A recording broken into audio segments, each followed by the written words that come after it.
सुद्धा निषेध आंदोलन सुरू झालेलं आहे। आपण बघू शकता की महाविकास आघाडीचे कार्यकर्ते मोठ्या संख्येने या ठिकाणी दाखल झालेले आहेत आणि त्यांनी डोक्याला काळ्या पट्ट्या बांधलेल्या आहेत, तोंडाला सुद्धा काळ्या पट्ट्या बांधलेल्या आहेत। त्याचबरोबर काळे कपडे घालून सुद्धा हे कार्यकर्ते जे आहेत ते या ठिकाणी दाखल झालेले आहेत आणि महाविकास आघाडीच्या वतीने हे आंदोलन केलं जात आहे। आपण बघू शकता की महाविकास आघाडीच्या वतीनं हे काळे फुगे हातामध्ये आणलेले आहेत आणि त्या काळ्या फुग्यांवरती महायुतीचे काळे कारनामे असं लिहिलेलं आहे आणि अशा एक पद्धतीने एक आंदोलन जे आहे ते महाविकास आघाडीचं सुरू असल्याचं आपल्याला पाहायला मिळत आहे। राष्ट्रवादी काँग्रेसचे शहराध्यक्ष आपल्याबरोबर आहेत। काय सांगाल तुम्ही काळ्या पट्ट्या बांधून शांततेने आंदोलन करताय?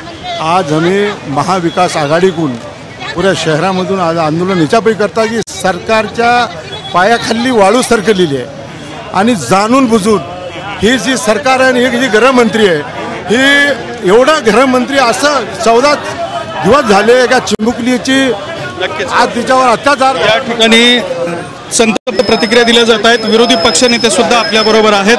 दादा,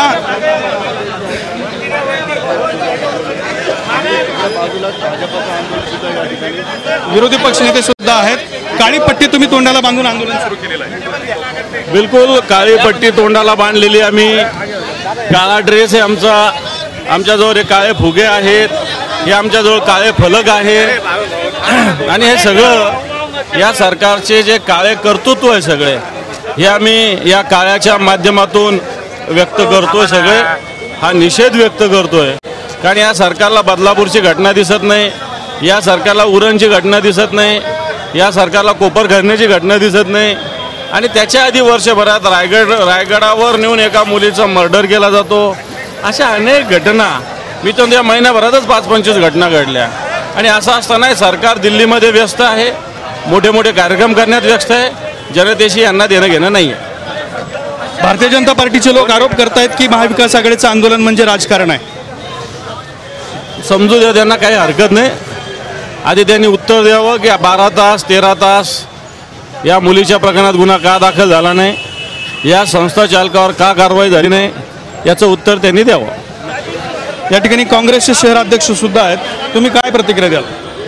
तर बघा, या महाराष्ट्रामध्ये महायुतीला या राहण्याचा अधिकारच नाही, कारण या महाराष्ट्रामध्ये एवढे गुन्हेगारी वाढलेली आहे।